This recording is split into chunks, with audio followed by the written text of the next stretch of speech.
This is an author's reading of One Dude's Guide to Being Bipolar. So I'm reading this chapter from the 2nd Street Market in Dayton. One, because I was hungry, and they've got great jalapeno peppers here from Good Hands Bakery.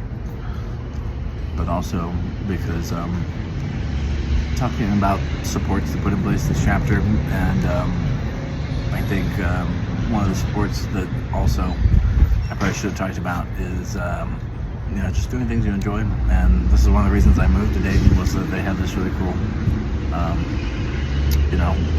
converted old delivery dock place, and they've turned it into a place where vendors can come and sell food and all kinds of stuff. So I love it here.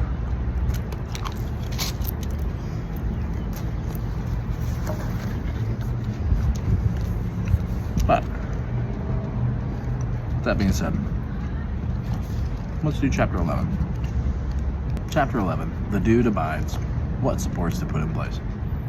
So, is it possible for one to abide while being bipolar? The answer is yes, but you honestly can't do it well alone. The strikes and gutters are too extreme to handle without help. But all help is not equal.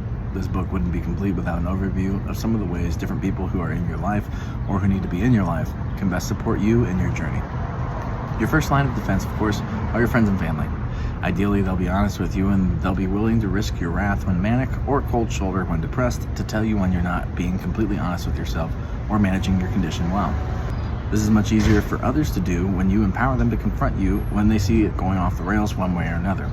At least in the United States, it's not seen as a good thing from a cultural standpoint to be seen as someone who meddles or butts in when their opinion isn't welcome, so people are often hesitant to do that.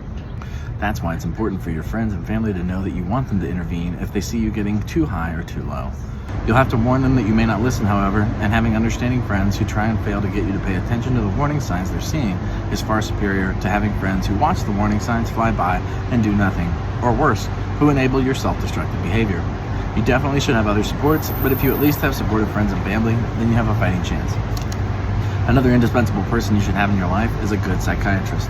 Unfortunately, you're going to need this person for the rest of your life.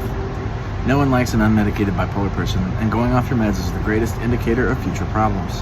If you want to maintain a sense of balance and a semblance of predictability in your life, a good psych is essential.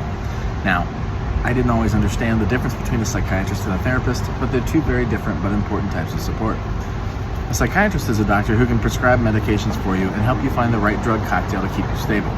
They are similar to therapists in that they ask you about your life and how things are going, but they're doing it to try and assess where your mood is at and how to help you thrive from a medical standpoint, while also doing their best to keep you from being admitted. They're not the ones you go to every week or month to talk through all your life's problems. That's what your therapist is for. More on that in a minute. What's important in a psychiatrist is that you trust them and they listen to you. One thing reinforces the other, of course. There's nothing worse than a psychiatrist who doesn't listen or take your concerns into account when prescribing medications. They can easily end up doing more harm than good, just like a doctor who is dealing with your physical health. If you feel like your psych isn't listening, or you don't trust them, it's time to have a frank conversation and/or move on to find another one. It's not easy to find a good psych, but it is worth it for sure. And I got a picture here. Having friends and family who care for you when you can't is a huge benefit, and if you're lucky enough to have someone like my grandpa here, do your best to appreciate them. At this point, it's probably worth noting that I'm putting these people in order of importance, at least as I see it. Friends and family members are crucial, as is a good psych. A good therapist is also important, especially if you've never been to one. I would argue that the longer you've lived with bipolar, the less essential they become, but if you've just recently been diagnosed, you should absolutely work with a therapist. I'd go for at least 6 months, going as often as every 1 to 2 weeks at first, possibly more often than that if needed. A therapist is going to help you deal with everything that's not medication, although the good ones are also knowledgeable about medications as well. Try to find ones who specialize in working with people with bipolar, because every illness is unique and experience does matter. Ideally, your therapist will help teach you about the disorder generally and help you better understand how it affects you in particular. It's important to use them correctly, however, as you can't just expect to show up and have them fix you. You can make your sessions far more helpful to you and easier on them by preparing ahead of time. I have a note in my phone of things I want to talk with my therapist about, and it saves us both a lot of time. Some of them are problems that are unique to being bipolar, while others are simply everyday problems that everyone deals with. Sometimes I don't know which kind of problem it is until I talk with my therapist, however. You might be wondering if it's worth it to see a therapist, as they're not cheap and often they're not covered by insurance. I would argue that having someone you can be completely honest with about your fears and insecurities, and who can be completely honest with you about what you need to work on, is incredibly helpful. In my own mental health journey, I've been to many different therapists, and like psychiatrists, trust is essential. And I don't just mean you trust them to have your best interests at heart. I also mean that you trust who they are as a person. There are very few people outside of our friends and family who we give more power to in terms of knowing our deepest, darkest secrets. So if there's a mismatch between you and them in terms of values, it's going to color your treatment. I've left therapists because I thought their political or religious views were problematic. I found that I don't really like working with male therapists either because I don't think they're as good at listening or identifying the relevant issues. I value having a different perspective and being challenged to think differently. Not all therapists are going to work for me, and the same therapist who I can't stand may be the ideal one for you, and vice versa. The point is that it's a highly personal and idiosyncratic thing to find a therapist that works well for you, and finding one who syncs with your personality is far more important when it comes to therapy than it is when trying to find a good psych. I'll take a therapist I sync well with and whose worldview I share, but who has to constantly consult the DSM-5 every session over one who graduated at the top of their class, but is a straight white Republican guy. That's just never going to work for me. The important thing is to figure out what works for you, which is probably the biggest thread tying this whole darn book together. Another thing that I've found to be incredibly helpful is belonging to a support group, especially a bipolar/mood disorder support group. I belonged to one of those regularly for a while, and I honestly struggled with whether or not to put it higher up on the list of most important types of relationships to have, because a good support group can be a great substitute for a therapist if you're not in a position financially to work with one. They can't really replicate what a psychiatrist does, but I would argue that they can be just as helpful in other ways. The benefit of a support group is that nearly everyone in the group knows what it's like to be in your shoes in one way or another, and that's rare to find. Having bipolar is something that you can explain to others, but recognizing racing thoughts in others is a very different thing from experiencing racing thoughts for yourself. Having an entire group of people who can hear what's happening in your life and instantly relate it to something they've experienced can be invaluable, particularly when you haven't gone through it yet. If nothing else, a support group makes you realize that you're not alone and that other people are going through largely similar struggles and coming out of them okay. And if you're having trouble finding one, why not join mine? Visit gemcitycircleofdudists.org/bipolar support to learn more about when we meet. Personally, I always find it equally as helpful to know, too, that there are bipolar people out there who are thriving and people out there who are in far worse places as well. And because you're all bipolar, you might be the unstable person one week and the one who has their shit together, relatively speaking, the next. Having that perspective, however, helps you realize that this too shall pass. The fact that absolutely nothing is permanent becomes incredibly empowering when you apply it to a mental health disorder.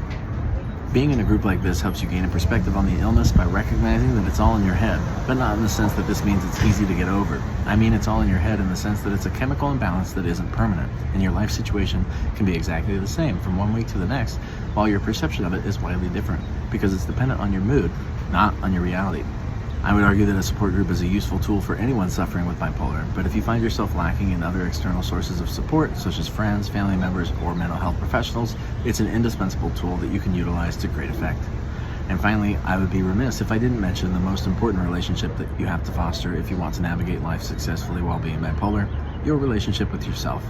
You, at the end of the day, are the one constant in your life. Your thoughts and habits and ability to be disciplined about getting help are more important than any other relationship you have. Sometimes it's all you have. That's why it's so important that you love yourself, are honest with yourself, and are always working to become a better version of yourself.